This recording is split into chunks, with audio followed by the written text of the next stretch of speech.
What is up YouTube, Jamie the Kid 00 here, coming to you guys with a brand new video. So today we're going to be going through a deck profile of Magical Musketeer, and spoiler alert, this is going to be a hard-going second Mech Knight variant. This was a deck I actually took to YCS Milan, I believe last year, before all of this COVID madness when I was still traveling for YCSs.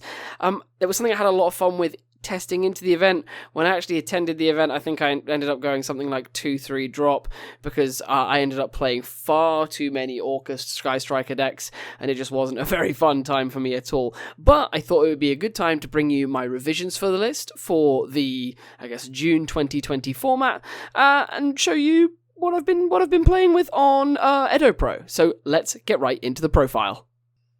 So, starting things off with the monster lineup. This monster lineup is slightly more condensed than I would want it to be, and you could just as easily take the 5 Mech Knights out of the main board that we're playing in here, and add more Magical Musketeer monsters, and I'd wholeheartedly encourage that. So for anyone who's going to comment about the monster count, I kind of agree with you. So we're actually playing 3 copies of Magical Musketeer Caspar. Caspar is really cool. If you guys don't know much about the Magical Musketeer archetype, they all share a couple of kind of theme-based effects. They all do something if you activate and resolve a spell or trap in the same column, or if your opponent does, as that monster. And they also all allow you to activate the effects of Magical Musketeer spell and traps directly from your hand. So Caspar's specific effect is Caspar allows you to, if a card is activated in its column, it allows you to search your deck for a Magical Musketeer card and add it to your hand. So very obviously, if you use one of their spells or traps behind him, it's then going to give you the ability to add another one. So that's where Caspar comes in useful as an individual factor. He is essentially doubling your interrupts. We then play 3 copies of Magical Musketeer Starfire. Starfire is the next most powerful Musketeer in the list. Starfire is very similar to Caspar, except when a card is activated in her column, she special summons a monster from the deck in defense position rather than searching a card to your hand. She's really good at extending combos, but not quite as good if you end up finding yourself going first and you need to extend your plays through the means that Caspar normally would. In a similar vein to Caspar, we do also play 2 copies of Magical Musketeer Doc. Now, Doc is exactly the same as Caspar, but in reverse, it adds cards from the graveyard to your hand, so he's quite relevant for your continuity. And then we play a few one-offs.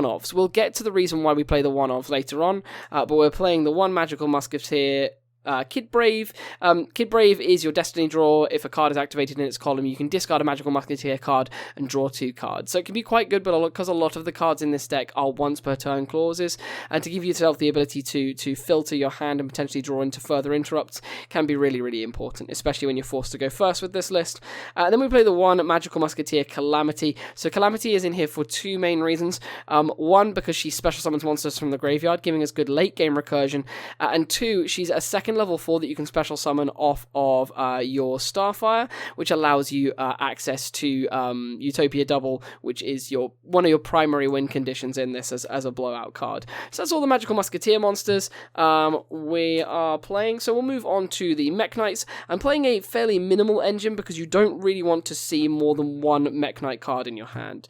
So we're playing 2 copies of Mech Knight Blue Sky, 2 copies of Purple Nightfall, and then the 1 copy of Indigo Eclipse.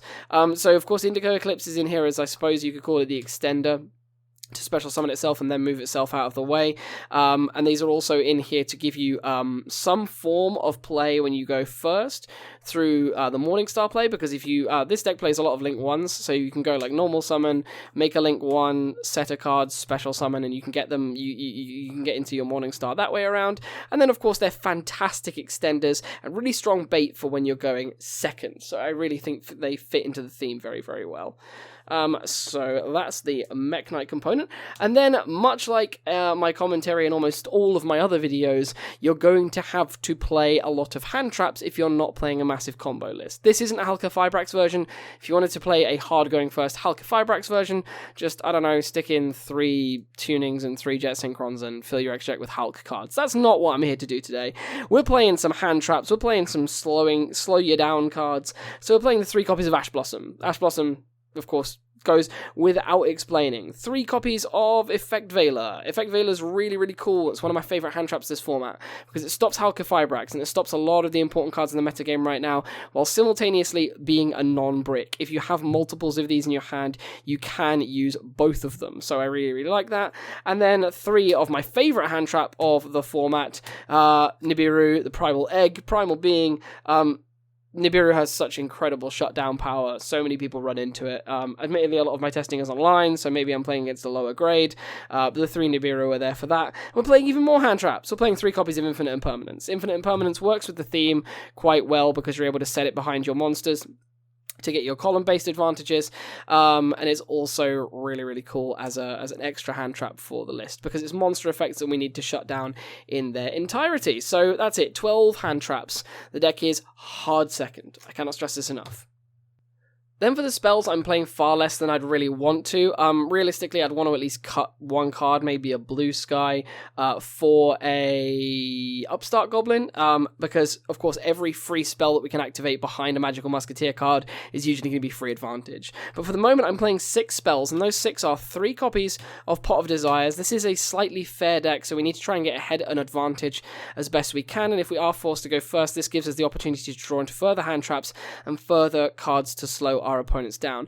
It is disadvantageous because we do play the Utopia double package and we do play a fair few one-offs in the monster lineup, and missing them does hurt, but this can usually give you the added advantage to see the game through without some of those clutch cards. We're then playing 2 copies of Magical Musketeer Cross Dominance. So Cross Dominance is essentially another copy of Breakthrough Skill. It allows you as a quick play spell to target one of your opponent's monsters and negate its effects and reduce its attack and defense to 0. So that's really, really important because of the fact that we're playing the Utopia package as well, and it gives us a way to play into our opponent. They activate a card that negates us, we can chain this, and then use that monster as our win condition, so to speak. I used to like playing 3, but because of its once per turn clause, I found it a little bit cloggy, so 2 is enough. You kind of don't need it in every situation, but it's almost always a card that I find myself searching, with the exception of some of the more powerful traps. And then, like I said, we're playing the 1 double or nothing package. Utopia double, absolutely bonkers with this list, so of course we're going to play that. Then for the traps, we're playing the 1 copy of Crooked Crown. I found that the deck needed a little bit of extension, and you can kind of use this as a naughty way to block link zones if you're feeling really tenacious, but I really just like this card because it gives me that extra extension when normally this deck just gets blown out by its normal summon being stopped, so I like that as an option in my hand. And then playing this 1 copy of Dancing Needle. Dancing Needle is really, really cool. So essentially what Dancing Needle serves as is a triple DD Crow when you're playing into your opponent. So with so many cards at the moment that operate from the graveyard, the fact that you can activate this or search it with things like Caspar and then immediately Crow 3 things from their graveyard is absolutely bonkers. So having this in there as the 1 toolbox card in this metagame is crazy. We're then playing 2 copies of Magical Musket Last Stand. So Last Stand is the Infernity Barrier for spells and traps. If you have it in your hand, you're basically able to go into the Xyz monster for free, not fearing any of your opponent's back row cards, because as long as they don't strike the summon, you can immediately then Last Stand, and everything's going to resolve. So fantastic. The only thing you'd lose to in particular is hand traps, which previously wasn't so much of an issue, but it is more of an issue now, and it's one of the things keeping the deck down. Then playing 2 copies of Magical Musket Desperado. Desperado is just your one-of targeted monster removal. It's super simple. You're searching this, you're targeting 1 card on the field and destroying it. So I absolutely love Desperado. And then the last singular trap we're playing is the 1 World Legacy's Secret, because it's super, super good with Morningstar, and the resurrection ability is absolutely crazy as well. So love Secret to bits. Again, if you wanted to remove those 6 Mech Knight cards, you could do Upstart Goblin, 3 strikes, and then maybe bump things like the Desperado up to 3, and maybe put in another Musket monster as well, like another Kid Brave. But those are my real thoughts on the main deck. So for the extra deck, it goes as follows. We're playing 3 copies of Magical Musketeer Max, and Magical Musketeer Max is the real reason why the deck is bananas. So Max has 2 cool effects. He can be summoned using any of your Magical Musketeer level 1 through 8 monsters that you've got on the field. You can link them away, and then he triggers on his summon and does one of 2 things. He can either special summon Magical Musketeer monsters from your deck with different names up to the number of spell trap cards your opponent controls, which almost always seems to be 2 2 nowadays, which is pretty cool. Or alternatively, he can search magical musket spells and traps from your deck to your hand equals the number of monsters your opponent controls. So it is bananas levels of advantage. If this card is able to resolve and search a Starfire, you basically have the full combo to make your Utopia double. I couldn't find the word for a second there.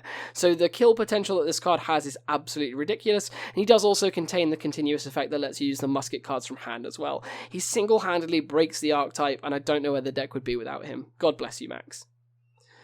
Then essentially the rest of the extra deck becomes largely a toolbox, and every other card I'm about to show you is largely replaceable. So make your own decisions. This is a deck that you can really have a lot of fun with, and you really can slot that Hulk of Fibrax thing in. So with the quip I made earlier on, you can get a Hulk extra deck into this with little to no issue. So we're playing the 2 copies of the Nightmare package and the 1 copy of the Nightmare Phoenix and the 1 copy of the Cerberus. These are really cool because you can often get enough advantage. If you can't get the OTK, you can often get enough advantage to put one of these behind your max and then get the free draw. Having draws and continuing your advantage on in this list is absolutely everything. And honestly, I'd probably play a second Phoenix because it comes up a lot. I play 1 IP Masquerena because some of the rank 3s and 4s I make in this deck would be really, really cool to make in our opponent's turn. You can have plays where Musketeer Max is going to fill up your entire board. So with that advantage, you can go Max, Masquerena, and another monster, and then you can make like you can make Appaloosa, Unicorn, Avramax. You can do all sorts of fun stuff. So really like Masquerena for that. The 1 Morningstar, of course, that goes with our Mech Knight engine, but like I said, if you take the Mech Knights out, that's free space for you. The 1 Unicorn, self-explanatory, really, really cool interaction with our IP. And then I said about Avramax, I'm playing Avramax online, but I don't have it in this list. I'm playing the 1 Boral Sword, the 1 Appaloosa, and then the 1 Access Code, OTK potential, and I can't game you, but I need negates. So that's all there is to that. And then I play 4 Xyz monsters, and again, other than 2 of these, I suppose, they are completely optional. I play the 1 Digasto Emerald, because I'm playing so few Musketeer monsters that in some situations, if I feel I have enough control with spells and traps in my hand, I'm going to use some of the monster advantage I gain on the field to make Emerald instead, and transition some stuff back into the deck to give me plays later on in the game. 1 Abyss Dweller, because it's an absolute lockdown card against certain graveyard cards, and then we're playing the Utopia package in the form of the 1 number 39 Utopia, and the Utopia double for OTK potential. I cannot stress enough how often this comes up. These coupled together with the sheer protection that the spells and traps of this deck give you, because you're almost always making them accompanied with this, which means you're going to be constantly able to actually make your magical musket cards live, and then you're often going into your opponent with a last stand and a cross dominance, which is usually what you want to set up in your hand. So the fact that you can go Utopia double, it's now swinging for 10,000 into an opponent's monster that is probably going to get its effects negated in the damage step if it needs to, and you can prevent spells and traps from stopping your push. It's pretty crazy. But yeah, guys, that brings me to about the end of the profile. I hope you have all enjoyed. This has been a deck that I really should have brought you guys a long time ago, and has slightly fallen out of relevance as the meta has gotten absolutely crazy with the Hulk of Fibrax, Adamantipator, Eldritch meta, but I hope this has helped you find a little window of some tier 2 dominance that you can bring to bear on all your online platforms, and of course your locals, when it should resume. I hope you've all enjoyed. Let me know what you play in your Magical Musketeer deck in the comment section down below. As always, also let me know what decks you want to see me profile. I'm picking up more and more stuff as the days go by. Hope you have all enjoyed. Leave me a like if you did. It really helps out the channel and helps me know what to make for you guys. Subscribe if you are new here. Share this with your friends if you think they would enjoy this. And I hope to see you guys soon with some more Yu-Gi-Oh! Related content. This has been Jamie the Kid 00. I'll see you guys next time. Peace out. Bye bye.